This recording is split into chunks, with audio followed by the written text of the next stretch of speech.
एक छोटे से गांव में जन्मा एक बालक चंद्रमोहन बचपन से ही किसी बंधन को स्वीकार नहीं करता था।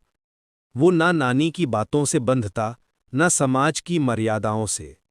उसकी आंखों में अंतहीन जिज्ञासा थी और दिमाग में आग की तरह जलते सवाल। वो मृत्यु के रहस्य को जानना चाहता था, जीवन के उद्देश्य को खोजना चाहता था।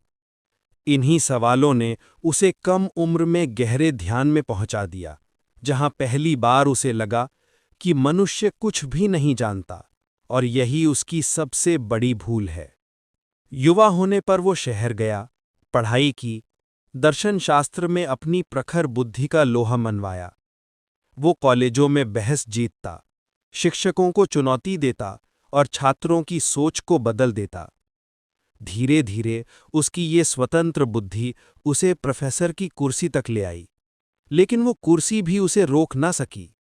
जिस पेशे में लोग जीवन बिता देते हैं, उसने उसी पेशे को छोड़ दिया, क्योंकि वो महसूस करता था कि उसके सत्य को किसी संस्था की दीवारों में बांध कर नहीं रखा जा सकता।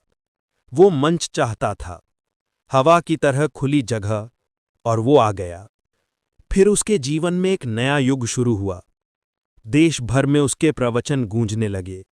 हजारों लोग उसके शब्दों, उसकी ऊर्जा, उसकी उपस्थिति में खिंचते चले आए।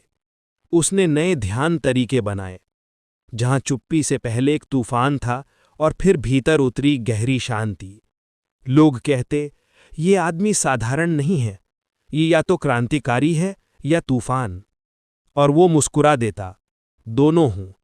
धीरे धीरे भारत उसके लिए छोटा पड़ता गया। उसके अनुयायी दुनिया भर से आने लगे और पुणे में एक नया आश्रम आकार लेने लगा। ये जगह साधारण आध्यात्मिक केंद्र नहीं थी, ये प्रयोगशाला थी जहां मनुष्य को बिना दमन के, बिना डर के, बिना धार्मिक जंजीरों के जीना सिखाया जाता था। परंतु भारत की राजनीति और धार्मिक संस्थाएं उसे स्वीकार नहीं कर पाईं। वो जितना ऊपर उठता, उतने विवाद उसके पीछे चलने लगे।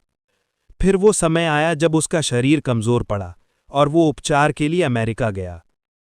लेकिन यहां से कहानी एक तेज मोड़ लेती है, क्योंकि अमेरिका उसकी खोज का स्थान नहीं, बल्कि उसके जीवन का सबसे बड़ा संघर्ष बन गया। उसके शिष्यों ने ओरेगन में एक विशाल जमीन खरीदी। एक पूरा शहर बना, राजनीशपुरम। घरों की कतारें, हरे भरे खेत, विमानतल, स्कूल, अनगिनत ध्यान केंद्र। अमेरिका में ऐसा कुछ पहले कभी नहीं हुआ था। एक आध्यात्मिक गुरु का शहर। इसने अमेरिकी सरकार को असहज कर दिया। स्थानीय